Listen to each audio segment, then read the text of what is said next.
Hard to believe, but the 2020 election was almost 2 years ago, and still there is debate over the end result. Much of that driven by former President Donald Trump, who to this day still has not conceded defeat. In fact, he continues to insist the election was stolen. Millions of Americans agree with him, and millions of others call that the big lie. Based on that, there's a new book out called The Big Truth, written by CBS News chief Washington correspondent Major Garrett. Major is in the know. He's covered D.C. politics for more than 30 years, starting as a congressional reporter for the Washington Times back in 1990. And since then, he has covered presidential campaigns, the White House, and all things politics for CBS. We're thrilled to have Major with us here in Chicago for a chat about the new book and more. Thanks for the time. Why did you decide to write this book? Because we all know there are plenty of books about the president and even the 2020 election. So there are lots of books about former President Trump. There are lots of Beltway books about the 2020 election. David Becker, who is our CBS election law expert, who's been in this field for 25 years, and I decided to write a book that was outside the Beltway. What do I mean by that? To talk to election workers and election administrators across the country about their experience in 2020 and their experience since. What was their experience in 2020? To remind people, we had the largest turnout in that presidential election in American history, the most diverse electorate ever to participate in an American election. During a pandemic. During a pandemic without vaccines. Let us remind ourselves, voting, whether you're casting a ballot or you're counting and processing ballots, is an up-close, intimate, personal experience. Very little social distancing can be allowed. So it was fraught with danger. And we changed precincts. We sometimes collapsed precincts into voting centers. There was lots of new information that had to be communicated. Some degrees there was confusion. There were rules changed. Those rules were litigated before the election. And what do we have on the other side of it? Setting aside whether you're happy with the result or not. I'm not asking you to be happy if you're not. What I'm asking you to evaluate is this thing we created as Americans, the most diverse electorate, the highest turnout, and the most difficult circumstances since the Civil War. When I was young in America, things like that were universally celebrated because they embodied American values: collaboration, cooperation, no roadmap, you still find a way. Not accepting failure as an option, doing the thing that needed to be done in the moment that it needed to be done. That's what we did. So the book is about those who made that happen, and also an explanation, point by point, of all the things people may have heard about something that was awry, how it wasn't. We'll get into that in a second, but I did have a quote that stood out to me that we'll bring up here for you. This book will not take sides. We do believe one overarching truth. Trump's bid to overturn the 2020 election was an assault on the Constitution and the voters. We do not regard that as an opinion. There are millions of people out there, Major, who would argue that you just took a side. I don't take a side, and there is no sideism about the Constitution and what it calls for. The Constitution sets out a process by which votes are cast and counted, certified by states, reported to Congress and the National Archives, and then inculcated to render a new president if a new president is elected, and a peaceful process to transfer that power. So how do we get to the point? That was assaulted, full stop, by the denialism that predated Election Day from former President Trump. Remember, he started saying in the summer of 2020, the only way I lose is if this is rigged. Well, he said that in 2016 as well. He said that in 2016, but not nearly as vociferously as he said in 2020. So he began to really sow the seeds of this doubt and this baseless rage even before we started casting and counting ballots. And that manifested itself, some would say metastasized, in the latter days of his presidency, when it should have been focused on the transition. It was not. Focused on denialism and trying to find ways to subvert the actual will of the American people. There's a member of Congress from Iowa, a Republican, elected by 6 votes. She is a standing, respected, understood member of the House of Representatives with a 6-vote margin of victory. Republicans recognize this member of Congress. And you're not going to recognize the president who won by 7 million votes? That makes no logical sense to me. And to use extrajudicial tools to try to overturn that 7 million vote popular margin and a wide margin in the electoral count, equally as wide as Trump's victory in 2016, is an assault on the Constitution. All right, so how do we get here, Major? Because you also say democracy is made up of millions of little truths. And to me, part of the challenge is that people can't even agree on what's true, what's a fact. That is a very big part of this problem. And we have, if I could be ever so slightly philosophical for a second, the Dark Ages were rooted in a very profound sense of either religious dogma or belief in myths or handed down truths. The Enlightenment, pulling us out of the Dark Ages, was a philosophical process where truth could be established and beliefs could therefore follow. In this one case, some Americans have said, I believe it, therefore it is true. Not what the Enlightenment taught us, it is true, therefore it is believable. We have inverted that process. And I understand and I sympathize with those who support former President Trump who say, I just have doubts, I'm unsure. Fine. You're entitled to that. One of the reasons we wrote the book was to answer that. But if you're so embittered about this that you say, I believe it and I'm never going to not believe it, and that makes it true to me, then I ask you, what kind of country do you think you'll be living in if Democrats assume that same posture the next election? And then both parties live in a world where they will only accept results if they're satisfied with the outcome. If we get to that point, then we will systematically destroy what is a democratic experiment. There will be some, in fact, I thought after seeing the title and reading the book that the problem with this is the very people who perhaps need to read it most will have no interest in picking it up. That's probably true writ large. You and I are journalists. We believe in the ability and the sort of stubbornness of facts to over time prevail. You and I have dealt with politicians who say you're wrong, and we say no, we've looked it up, we've verified it, there's a document, and we've watched politicians squirm and back away when forced with immovable facts. The facts about the 2020 election are never going to change. They are immovable. And I have a deep, abiding belief in this country and the goodness of the vast majority of Americans that over time, this truth will be not only what it always has been, unmovable, but prevalent, and the consensus view over time. Yet my take at the end of this whole thing was that if there were something hinky going on, don't you think that all of the secretaries of states, Republicans who voted for Trump and supported Trump, the Attorney General, the dozens of courts who saw it, including the Supreme Court, if something were wrong, Correct. They would have been screaming from the mountaintops, rightly so. Correct, rightly so, if there was something so very wrong. And you know who the best verifiers of the believability of the 2020 election are? Republicans. Who sit in state legislatures all over this country because they won many state legislative races in numbers far larger than the polls suggested they would. Same thing in Congress.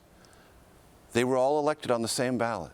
Right. With the same procedures. Their elections are straight up and believable and valid, but only one election isn't? Right.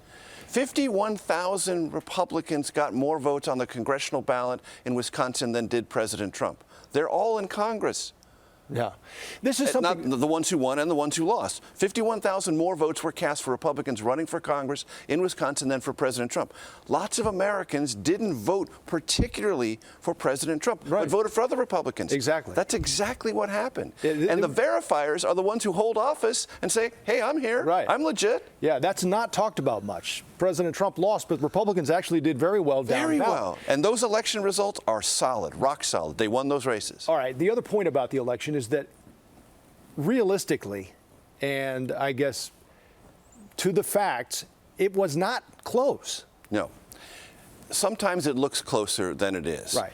So millions of votes are cast in Georgia and in Arizona, and the margins are about 11,000, roughly, give or take. That sounds statistically close.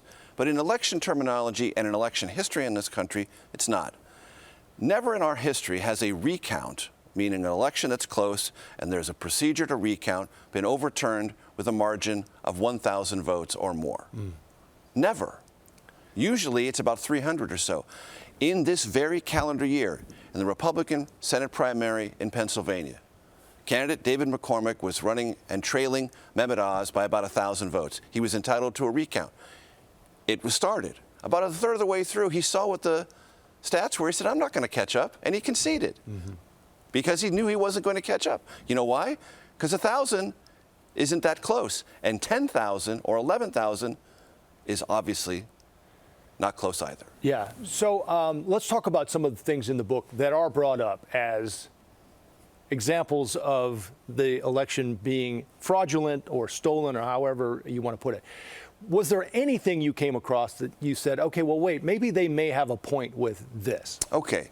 So rules were changed to adapt to the pandemic. Lots of states changed their rules. Sometimes governors got involved in changing those rules at the last minute, and sometimes not all of those rules were approved by the state legislature in time. And that led to lawsuits. That led to lawsuits.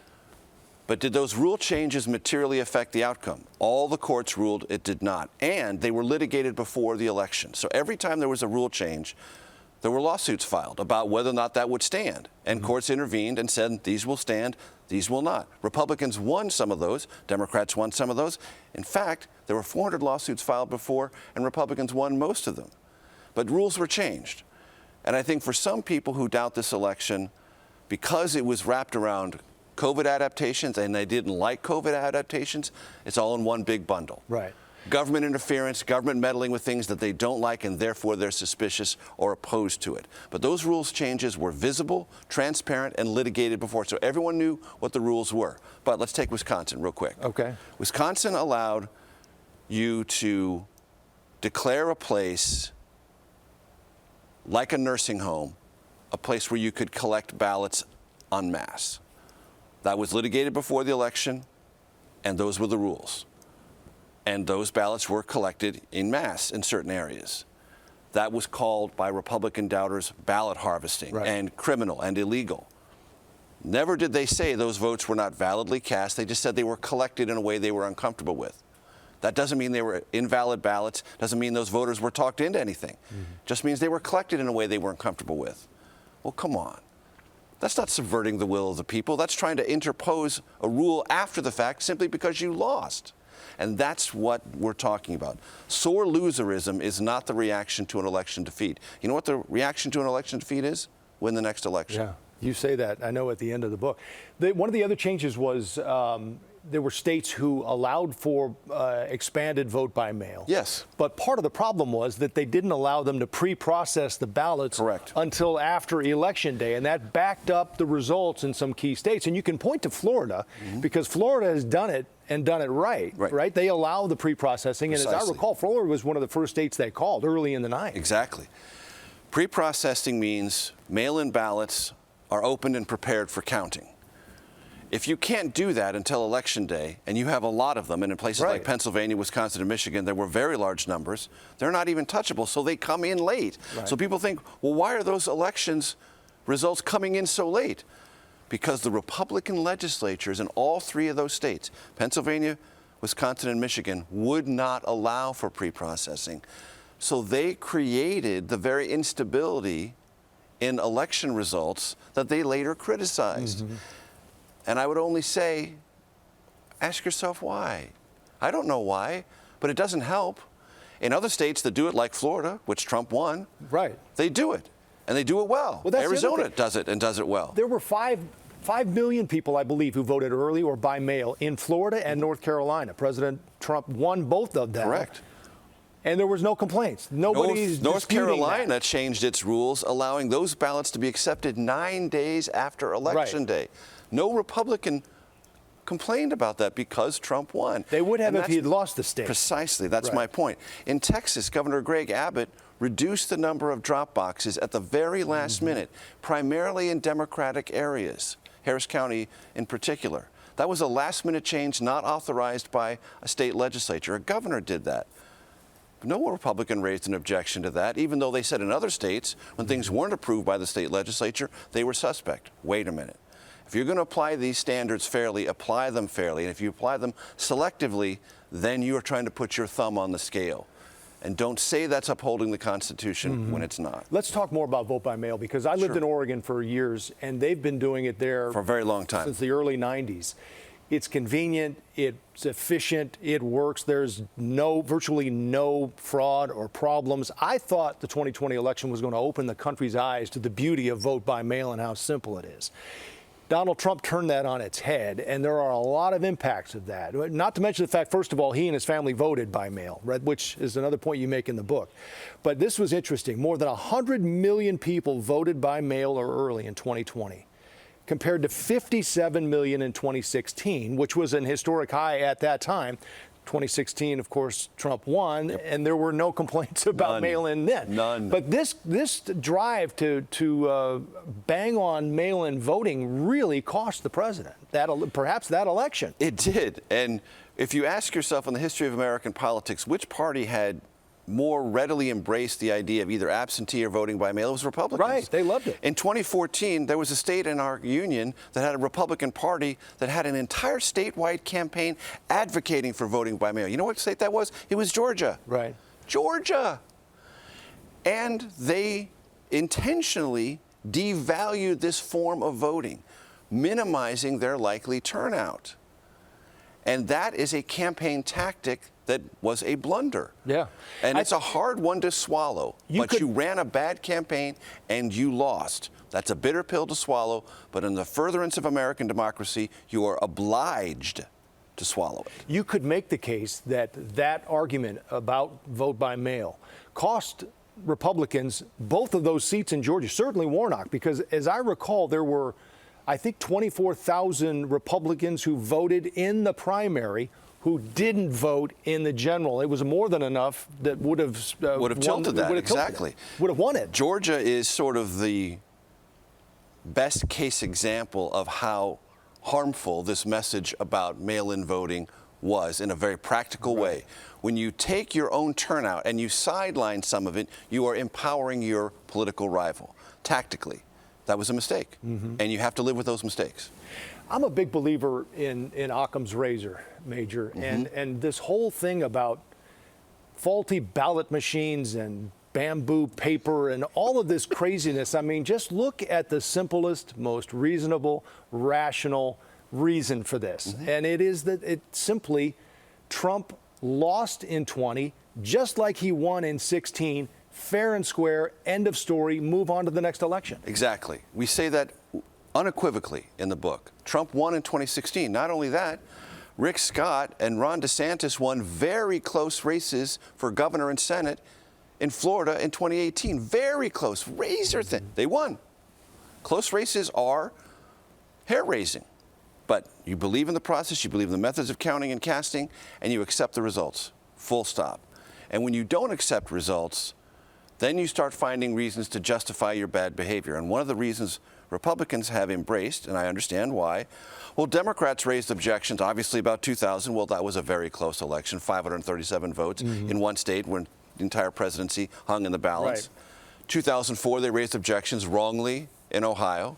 2016, yes, Hillary Clinton conceded. But then she said some things that were inappropriate about the illegitimacy or legitimacy of President Trump. History will not look on her kindly for that. And lots of other Democrats either boycotted that inauguration, raised other complaints. My point about all of this is, for the good of our country, the answer to denialism is not more denialism. It's not to entrench yourself ever more deeply in fiction as a counterpoint to some other political party's smaller version of fiction. But again, this goes back to, Major, what people are using as arguments. And every argument has been debunked. The facts are there. Even when supporters of the president wanted the audit and did it themselves with the cyber ninjas in Arizona, which was a disaster. But even in the end of that thing, they were like, yeah, we didn't find anything. Didn't find anything? Actually, Biden's vote went up a little bit. Yeah. That's what they found. So that ought to tell you a lot about this perpetual search for this elusive smoking gun. And one other thing it ought to tell you, if you watch a documentary, you have to pay for it. There's a couple of documentaries out there. The only way you can watch them is to pay for them. And if you watch anything that Mike Lindell has, you'll always see commercials before, in the middle, and on the other side. So there's a pay for with all this supposed evidence. I would think, as an altruistic American, if I really had this evidence, I wouldn't ask anyone to pay for it. Sure, exactly. I would give it to the country as a gift. And there's always something after that that's promised, right? No, Right. now I have, this is it. We keep waiting for it. We keep waiting for it. Even in the case of the documentary that you have to pay a rather large fee for, 2,000 mules, two jurisdictions. That's what it's called. I thought that's what you had to pay. You didn't have to pay 2,000 mules. Maybe if that was the price tag, it would be less popular. But that documentary, 2,000 Mules, which raises questions that are not valid about so-called ballot harvesting and drop boxes, two jurisdictions, Arizona and Georgia, specifically went to the filmmakers and said, this looks interesting to us. Give us your underlying evidence. Nothing was provided. But the documentary still sells, and I ask people to think, if this information is so vital, why must you pay for it? And when actual jurisdictions with investigatory power ask them for it and they don't get it, what does that tell you? Big picture this, Major, because a friend of mine just called the other day and he sort of had this epiphany, and he's a Republican. He said, listen, let's just say you were going to try to steal an election. Right. How in the world would you even do it, right? I mean, if you look at, and you do it in the book, every option and every argument that was made, it just can't happen. So in the 2020 election, 95% of all votes were cast on paper ballots. Right. Why does that matter? Because, listen to me carefully, you cannot hack a paper ballot. It is a permanent physical documentation to match against the machine count. Oh, there's a ghost in the machine, it miscounted. Georgia went through this 3 times. President Biden has this joke he likes to tell. Someone says, I was never elected to be FDR. That was a Democratic critic in Congress saying he was being too progressive. He said, that's right, FDR won Georgia 4 times. I only won it 3 times. Meaning 3 recounts, okay? Yeah. And one of them in Georgia was a hand recount of all ballots. Right. That's what paper does. 72 or 3% of ballots cast in the victory that Donald Trump won in 2016 were paper. So we had many, many more verified paper ballots in 2020 than we had in the election that Donald Trump embraces because he won in 2016. Right. We have a record of this election in every key state, paper ballots. That's one of the reasons you know it's not only verified, but verifiable. Yeah, I was watching TV last night, and the argument goes on that Yes. this election was stolen. And let's talk a little bit about January 6th, because you do talk about it in the book. And you can argue, I guess, legally that maybe the president legally didn't incite what happened ultimately. But you could certainly make the argument that his denial of the election results and his insistence that it had been stolen certainly incited people. But we can't even agree on what January 6th was. There are people, and a lot of them, who think it was just a little minor dust-up. Little minor dust-up. It wasn't a minor dust-up. It was an assault on the Capitol. It was a desecration of the Capitol, and it was a concerted effort to stop Congress from doing what it was there ceremonially to do, certify the election to prepare for the peaceful transfer of power. Full stop. There's no other way to explain it. And the former presidents Stop the Steal movement fed all of that. And in the book, we try to bring to our readers voices who I think have 100 times more credibility on this particular point than I do. Americans who were arrested and wrote letters, oftentimes in their own handwriting, to the judges presiding over their cases, saying they believed the president, saying they were lied to, expressing in their own words how sorry they are for the damage done, the injury suffered, and the trauma the country suffered. Now, you could say, oh, they're just writing from jail because they want to get out. Not everyone did, but those who did, and I invite you to read their letters in the book because we put them in there for a reason. They say in very heartfelt, simple terms, I was deceived. I believed my president. I was lied to. And I'm so sorry I fell for it. That was something I hadn't seen, those letters. When I read them in the book, they were very powerful. You're absolutely right about that. But what happens here now is what has become of the Republican Party as a result of all of this. And Illinois Congressman Adam Kinzinger is Exhibit A. Yeah.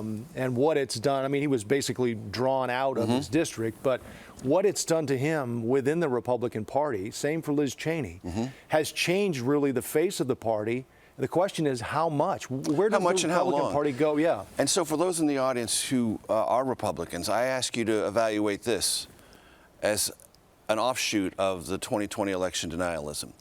There are two Senate races that Republicans are probably going to lose that they had a good chance of winning, at least two, New Hampshire and Arizona. Why are they likely to lose? Well, because their candidates are not doing well. Don Bolduc is the Republican nominee in New Hampshire. He didn't endorse the big lie, but he played footsie with it. The more important thing in New Hampshire is the governor, Chris Sununu, didn't run because he didn't want to be involved in a Republican primary in which denialism would be wrapped around his neck and a litmus test of his Republican purity. Same thing in Arizona. The governor, Doug Ducey, did not want to get into a Republican primary for the Senate over that basis either. So they opted out. Both of them would have likely prevailed in those Senate campaigns, or certainly had a better chance. So for Republicans in the audience, I urge you to think about this, if not logically or based on the evidence I have in the book, just tactically about your future. You want to have a conversation in Congress with Republican lawmakers about immigration, crime, inflation, the Biden agenda. You're going to be short members of the Senate and members of the Congress because they opted out, because they didn't want to go down this road, because they knew they would have to. And this litmus test is something they're washing their hands of. So for only practical reasons alone, think about the consequences for your agenda and for those you would hope to elect to pursue that agenda. You'll have fewer of them because of this underlying dispute. The other wrinkle that has presented itself in this midterm election is the fact that Democrats are now propping up Republicans they think will be easier to beat in the general. But as Adam Kinzinger points out, you're playing with fire here, because some of these election deniers and other conspiracy theorists are going to get elected. They very well might win. And let me say this to the Democrats who excuse this or rationalize this behavior as, hey, it's just another tactic. No, I would argue, and I will take a side on this. Arguing over elections and their believability, which is the believability of Americans who make them work at the local level, is sacred ground. And it's not a place for tactics. And it's not a place to manipulate or blur lines about what election results are or are not legitimate. Don't blur those lines. That's dangerous terrain, very dangerous terrain, injurious to the entire democratic experiment. And I believe Democrats will rue the day that they blurred these lines. They might win some tactically, but that will be a counterpoint that their other political opponents will justifiably use against them. And my urging to everyone in this space is back away. Election results are not another cynical, tactical sandbox for you. Respect the officials who do it, respect the volunteers who make elections work, respect the results, move on and campaign in every other way. Let's talk a little bit about what might change or could change moving forward. And big picture this, I don't want to spend too much time on this, but do you think quickly there will be a change in the Electoral College? I know there's a movement afoot that would essentially, what's it called, the National Popular Vote Interstate Compact, where states would give their electoral votes to whoever wins the popular vote. And there are a lot of states that are on board with this. They are. Not enough, but I mean, because of recent inversions. And an inversion is when there's a popular vote and electoral vote dispute, meaning the popular vote winner isn't the electoral vote winner. Those are inversions. They're rare. They've been more common in recent history. That is a real movement. It may catch fire. I don't know. That's separate from the believability of election results in localities and states and writ large. And that will be determinations that states make. I don't think it's going to become the dominant form of electing presidents, but it is a real issue. But it's separate from the underlying point I'm trying to make, and my co-author David Becker and I are trying to make, is that election administration and election results and the way we do it has actually never been better. We do this better now. In Arizona, for example, while they were counting, the process by which they were counting in the main processing center was live streamed continuously. Never before done. We continuously live stream most of this now. It's more transparent, visible, tactile, and before us than it's ever been. Right. Remember, in the 19th century, political parties printed the ballots. And you walked in and they gave you a beer or a punch in the nose, depending on what you were going to do. And we look back at those elections, oh my gosh, what a nostalgic, wonderful expression of democracy. No, not really. Not only was that a problem, women weren't allowed to vote, and neither were African Americans. We have completely changed our methods, and they're better and more believable now than ever. Right. So we're so close. We're so close. The other thing I loved about the book is that you celebrate really elections at the lowest, Yes. most important level. I mean, Right. these are the folks who are really doing the grassroots work, and I love that you do this in the book. Yet now you're seeing them get death threats. Yes. And it's just awful what's happened. The book to me seems like a plea to America, Major. Look at the facts, look at reality, believe the results, and trust the system. And trust your neighbors. Elections in America, and this baffles people who live in other countries, how decentralized our elections are. You give all this control over to these little precincts? You let them do it? These volunteers? And you have these complicated ballots? Yes, we do. It's one of the few things in our country anymore, because we're all big corporations, big tech, big this, but elections small. And the people that you see, and I know this for a fact, and I'll get slightly emotional about this. My mother passed away in 2014. In the 60s and 70s, she was an executive with AT&T. Not a huge executive, but in San Diego, she was kind of a thing, the only woman who was, surrounded by men who were engineers, as was she. But my mother took every election day off to be a poll worker. Walked 3 doors up the hill toward my elementary school and sat for 8, 10, 12 hours in a neighborhood garage, which is where our voting precinct was. It was an act of civic faith, she told me, and it's the way she kept track of the neighborhood. Births, deaths, marriages, all that sort of stuff. That's who helps our elections. Your neighbors. Yeah. People you see at church, people you see at the ball field, dance recital, grocery store. That's the strength of America. You know it, we all know it. Those aren't conspirators. They're not criminals.